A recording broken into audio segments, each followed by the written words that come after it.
yokyaka konteyina wano ndoza yokyeza naye n'atalaba amabega nti kulikola ki kukutte waya gyali ikozesa okwokya kati kugenze ne kwegatta okukwatagana amasannyalaze agali waggulu agali maini okutandikirawo eyo guno olusiku emirundi okusoose omuliro guno tulumba omuliro gutulumbye enfunda ziweranga 6 twaliko waggulu awo omwezi oguwedde era omuliro gwajja ne gwokya ebintu by'abantu abantu ne bakufuna loosi ebintu by'abantu bifudde bingi millions of money have gone so abantu bali bubi okutwaliza awamu lockups ziringa 12 eziri affected zezifunyemu obuzibu n'ababbi nabo batuukiddewo mu budde naye ffe we defend our things tetubireka ne bigenda bugenzi bwe bityo ekikulu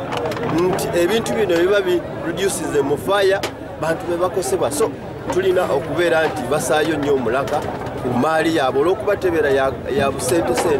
naye ebeera ya sente nnyingi so ffe nga poliisi tujja kwongera okugenda mu maaso okubasomesa okulaba ki ekiteekeddwa okubeera nti kikolebwa okuziyiza embeera bwetyo okubeera nti ebeerawo